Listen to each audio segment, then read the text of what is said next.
Alors, bonjour à tous et bienvenue sur le blog sciencesrenseigne.com. Aujourd'hui, nous allons voir un exercice qui concerne la mise à l'échelle d'un modèle atomique et aussi sur comment utiliser la règle de 3 pour résoudre plus facilement ce problème. Alors, tout d'abord, un petit point sur pourquoi utiliser un modèle atomique. Et en fait, il est parfois utile de représenter en beaucoup plus grand certaines choses, comme les atomes par exemple, qui sont vraiment très petites et qu'on peut observer uniquement au microscope. En effet, donc créer un modèle à notre échelle que l'on peut manipuler, ça peut vraiment nous aider à mieux comprendre, à mieux visualiser ce qui se passe. Et également, on peut également faire la même chose pour des choses qui sont beaucoup plus grandes. Alors, par exemple, tu as trouvé un exemple dans les cartes routières, ou bien le système solaire. Tu as déjà sûrement vu un système planétaire, en fait, où on a mis à l'échelle les distances entre les planètes, et en fait, c'est un modèle qui nous permet de représenter en plus petit quelque chose qui est beaucoup trop grand pour qu'on puisse s'en rendre compte par nous-mêmes. Et dans tout ça, en fait, eh bien, c'est une question d'échelle, en fait. Voilà, c'est essayer de représenter à notre échelle, à l'échelle humaine, en fait, quelque chose qui est beaucoup plus grand ou beaucoup plus petit, tout en respectant les proportions. Voilà, donc ça, c'est vraiment ça la question d'échelle, c'est respecter les proportions qu'il y a en réalité pour bien qu'on puisse s'en rendre compte. Alors l'exercice classique que tu vas pouvoir trouver en seconde là-dessus, c'est la représentation d'un modèle atomique. Généralement, on va te dire qu'on modélise un noyau d'atome par une bille ou une balle de tennis, etc. Et donc, il faudra calculer ensuite la taille de ce modèle. Parce que comme tu as pu le voir en cours, donc tu sais qu'un atome, c'est constitué d'un noyau qui concentre toute la masse et qui est au centre de l'atome. Et autour, en fait, il y a un nuage électronique qui est composé d'électrons qui, en fait, sont placés à une certaine distance de ce noyau. Alors, ici, on parle d'hypothèse, en fait, qu'on modélise un noyau d'atome par une bille de 2 cm de diamètre. Jusque-là, ça va. Alors, on sait que le diamètre réel du noyau, il est de 2 10 puissance moins 15 mètres. Donc ça, en fait, ça c'est en réalité, le diamètre réel de notre noyau, c'est 2 fois 10 puissance moins 15 mètres. Et les électrons, toujours dans la réalité, ils ont une orbite, c'est-à-dire qu'ils se situent à 2,8 fois 10 puissance moins 10 mètres, en fait, de ce noyau. Voilà, donc en fait, ils bougent, ils gravitent autour du noyau à une distance un peu toujours la même, qui est de 2,8 fois 10 puissance moins 10 mètres.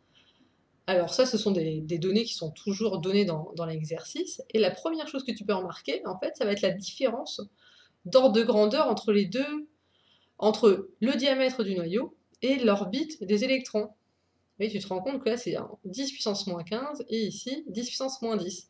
Donc il y a 5 ordres de grandeur de différence entre ces deux distances. Donc voilà, en fait, le but de l'exercice, c'est vraiment de te faire comprendre ça, c'est vraiment voilà, comprendre la différence de taille entre le diamètre du noyau et l'orbite de l'électron. Alors, la question classique, bien sûr, de ce type d'exercice, c'est quelle sera la distance des électrons par rapport au noyau sur notre modèle? Voilà, alors si on veut respecter l'échelle de la réalité, qui était donnée ici par ces deux valeurs, et si on représente le noyau par une bille de 2 cm, voilà, si je veux être à l'échelle, à quelle distance je vais devoir placer mon électron? Donc voilà, ça c'est la question de l'exercice. Et dans un premier temps, le plus simple, c'est quand même de commencer par faire un modèle, un schéma. Voilà, pour essayer de bien comprendre quelles sont les valeurs qui sont mises en jeu. Donc là, faire un schéma. Donc on part du principe qu'on représente notre noyau d'atome par une bille de 2 cm. Voilà, ça t'est donné dans l'énoncé. Donc ici, on a une bille de 2 cm. Et en fait, dans la réalité, cette bille, elle représente un noyau d'atome de 2 fois 10 puissance moins 15 mètres. Donc là, en noir, tu as les échelles du modèle, et en gris, tu as l'échelle de la réalité. En fait, voilà, la taille que ça fait dans la réalité. Alors, tu as une autre donnée dans l'énoncé, c'est on te dit que le rayon de l'orbite des électrons, il est de 2,8 fois 10 puissance moins 10 mètres. Alors là, pour le coup, par contre, mon schéma, il n'est pas du tout à l'échelle, hein. J'ai fait ça arbitrairement pour bien se représenter. Donc voilà, on sait qu'on a notre noyau qui fait 2 fois 10 moins 15 mètres. On a nos électrons qui gravitent autour et qui sont à une distance de 2,8 fois 10 puissance moins 10 mètres. Et la question, eh bien, c'est sur notre modèle, du coup, ça correspond à quelle distance si on a notre noyau qui fait 2 cm. Donc maintenant qu'on a bien compris la question grâce au schéma, en fait, il faut calculer le rapport d'échelle entre le modèle et la réalité. Alors pour ça, en fait, c'est-à-dire calculer combien de fois est-ce que le modèle est plus grand que la réalité. Et pour ça, on a besoin, en fait, de données qui représentent la même chose à la fois dans le modèle et dans la réalité. Alors je ne sais pas si je suis très claire, mais bon, bah là, par exemple, on sait que pour le noyau d'atome, dans le modèle, ça fait 2 cm, et dans la réalité, ça fait 2 fois 10 puissance moins 15 mètres. Voilà. Et si on fait le rapport entre ces deux chiffres, on va savoir combien de fois est-ce que le modèle est plus grand que la réalité. Voilà, donc après, tu cherches... bon, généralement, c'est toujours la taille du noyau qu'on te donne dans le modèle. Voilà, tu cherches en fait pour quelle valeur est-ce que tu vas avoir les données à la fois pour le modèle et à la fois dans la réalité. Et ici, c'est pour le noyau d'atome. On connaît sa taille dans le modèle et sa taille dans la réalité. Et donc le rapport d'échelle, en fait, ben, c'est égal au rapport des deux, c'est-à-dire à la taille du noyau dans notre modèle et la taille du noyau en réel. Donc le rapport d'échelle est égal à 2 cm divisé par 2 fois 10 puissance moins 15 mètres. Alors là, on voit qu'on a un petit souci de cohérence d'unité, hein, parce qu'on a des centimètres et là des mètres. Donc on met tout ça en mètres, 2 fois 10 moins 2 pour correspondre en centimètres, divisé par 2 fois 10 moins 15, et ça nous fait, on simplifie les deux, et donc ça nous fait 10 puissance 13, et il n'y a pas d'unité, hein, comme c'est un rapport, hein, on a divisé une taille par une taille, donc à la fin on a un chiffre sans unité. Donc le rapport d'échelle est égal à 10 puissance 13. Qu'est-ce que ça veut dire ça en fait? Eh bien ça veut dire que notre modèle il est 10 puissance 13 fois plus grand que l'atome réel, c'est-à-dire 10 000 milliards de fois plus grand. Donc là on se rend compte, voilà, notre modèle il permet vraiment de grossir donc l'atome. Et donc maintenant qu'on a notre rapport d'échelle, eh ben, il suffit juste de multiplier la taille réelle de l'orbite de l'électron par ce rapport d'échelle, et on obtiendra l'orbite de l'électron dans notre modèle.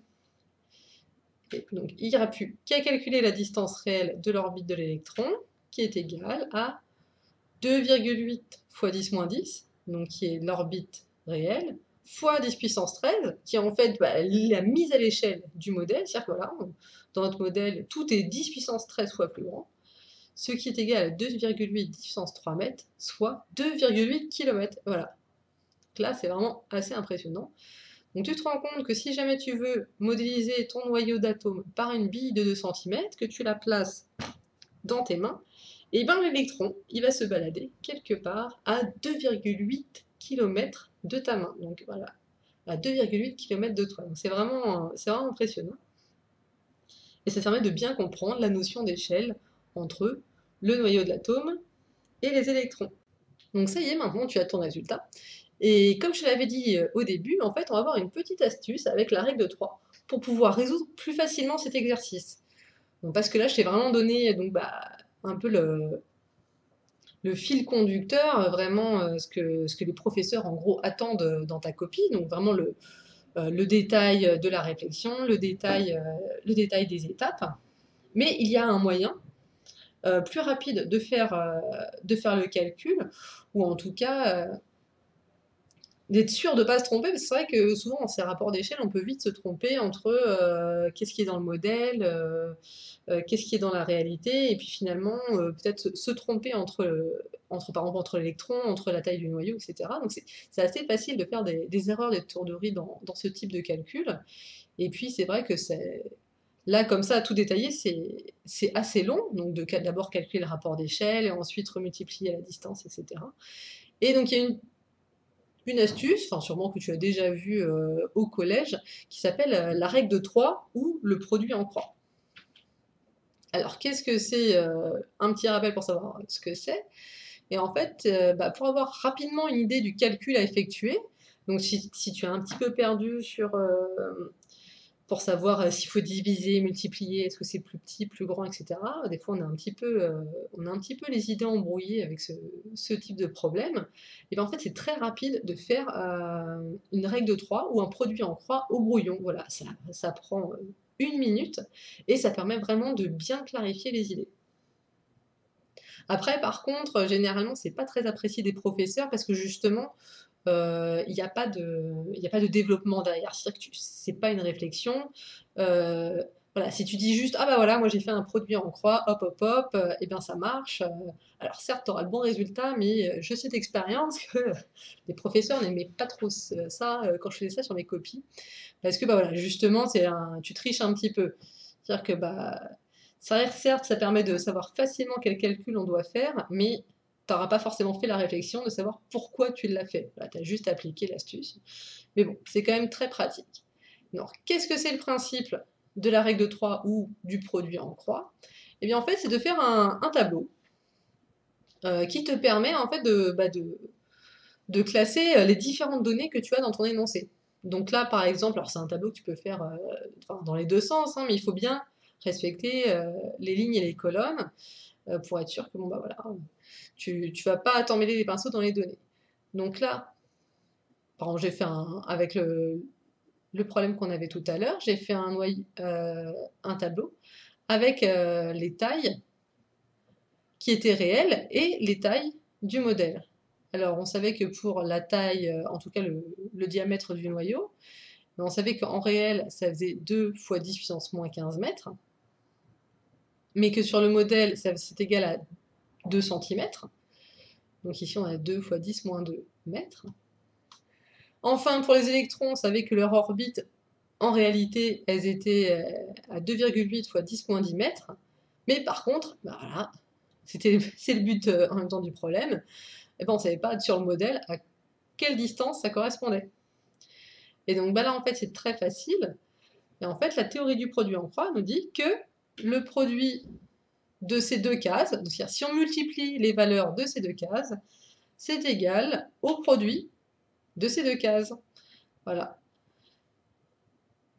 De ces cases-là et de ces cases-là. Donc ça, voilà, ça c'est vraiment le produit en croix. Alors par contre, voilà, tu as intérêt à vraiment bien faire tes colonnes et à pas te tromper dans les chiffres pour être sûr que ce soit bon.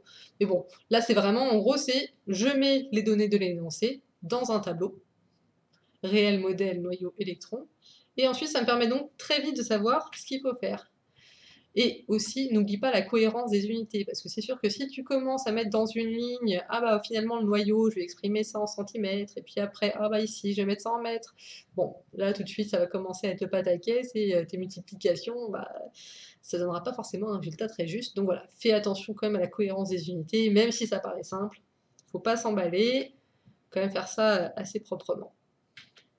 Alors qu'est-ce que ça nous dit notre produit en croix? Ça nous dit que le point d'interrogation, donc qui correspond à l'orbite de l'électron dans le modèle, multiplié par la taille réelle du noyau, fois 2 10-15, c'est égal à la taille réelle de l'électron, de l'orbite de l'électron, 2,8 fois 10-10, multiplié par le diamètre du noyau dans notre modèle, donc fois 2 10-2.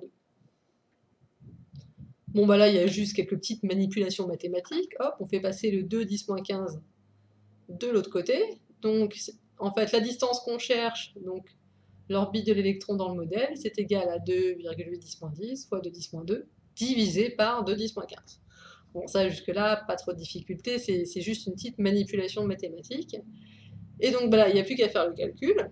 Et si on ne s'est pas trompé, on retombe sur le résultat précédent, c'est-à-dire que donc notre point d'interrogation, qui est égal à l'orbite de l'électron dans le modèle, est égal à 2,8 fois 10 puissance 3 mètres, ce qui est bien égal à 2,8 km. Donc voilà, grâce au produit en croix, ou également en règle de 3, tu as pu retrouver très rapidement la valeur qui était demandée dans l'énoncé.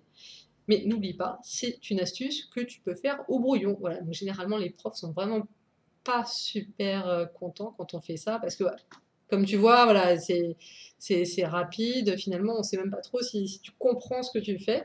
Donc c'est important d'avoir la réflexion, mais voilà, si tu veux t'assurer de bien faire le calcul, ou si tu es un petit peu perdu, le produit en croix, c'est quand même vraiment une bonne astuce.